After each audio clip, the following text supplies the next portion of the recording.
Voilà le rayon parallèle à l'axe optique principal. Le rayon va passer par où? C'est bon. Ça ne marche pas. Voilà, il émerge à l'entille. Prolonge d'abord ce rayon, ça va, c'est bon. Prolonge ce rayon. Un autre pour représenter les rayons passant par le centre. Un autre, un garçon,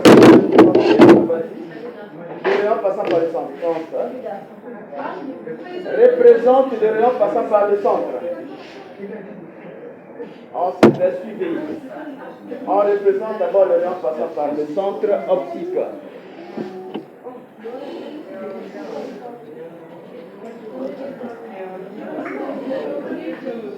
Voilà, attention, il faut décaler un peu de sorte que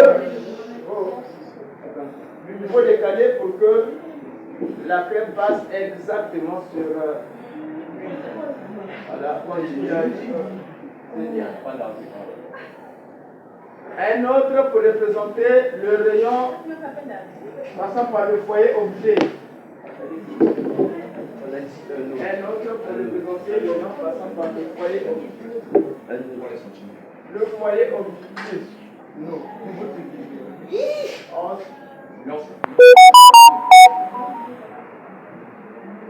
Vous devez décaler pour que ça passe exactement.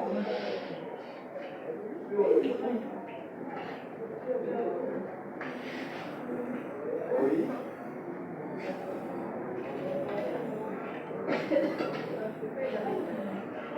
Voilà. Et tu marques le point où se croisent ces trois rayons. Bien. Bien. Voilà là où se croisent ces trois rayons. Que représente le point de croisement des trois rayons émergents? Que représente le point où se croisent ces trois rayons? Ça représente quoi? C'est A' ici. C'est B'. C'est bien. Ici, nous avons donc B'. B'. Et il faut toujours avoir l'habitude de mettre les flèches.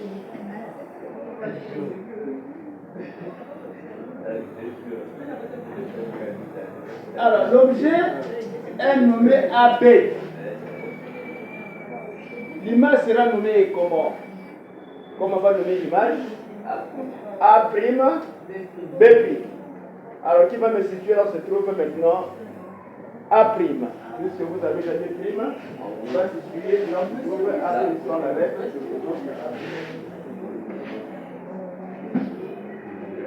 Représente B'.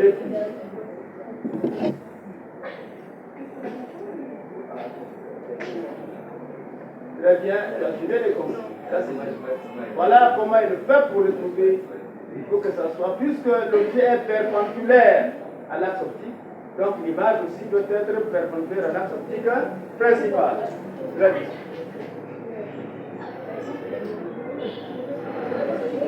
Donc, nous allons comparer les dimensions. On compare les dimensions. Comment est l'image par rapport à l'objet? Qui va mesurer? Mesurer et puis vous allez me dire ce que vous avez constaté. On mesure. Allez mesurer d'abord l'objet et mesure également la taille de l'image. Vas-y. Fais utiliser ta règle. Tu prends ta propre règle, puisque là vous n'arrivez pas à bien ici. Mesure d'abord l'objet. Ça fait combien de centimètres? 7. Donc AB égale à 7. AB égale à 7 cm. AB avec un trait en haut. Et on mesure A', B'. 10 cm. A', B' égale à 10 cm. Bien.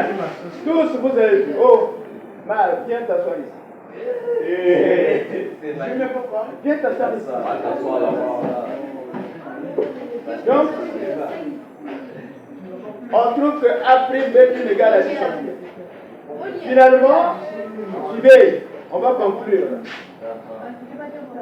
À quel moment on doit obtenir une image plus grande d'un objet à partir de la lentille? Où faut-il placer l'objet en avant d'une lentille de sorte que l'image obtenue soit plus grande? Il faut placer l'objet de 2F et F. Ou pas au milieu seulement. Non. Il faut placer l'objet où? Entre 2F et F. Est-ce que vous suivez là? Donc, on dit ceci. Si l'objet est placé entre 2F et F, l'image obtenue est comment? Plus grande. Le sens de cette image, le sens, est renversé. Et la nature, c'est une image qui est comment? Réelle. Très bien. Donc on note, si l'objet est placé entre 2F et F, on note d'abord, si l'objet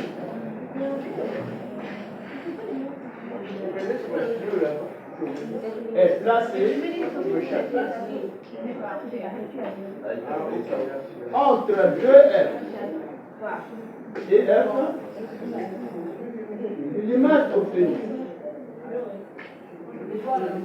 l'image obtenue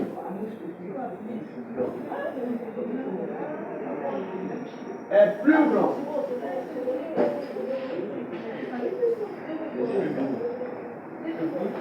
Est plus grande que l'objet. Est plus grande que l'objet. Elle est renversée. Renversée. Et réelle.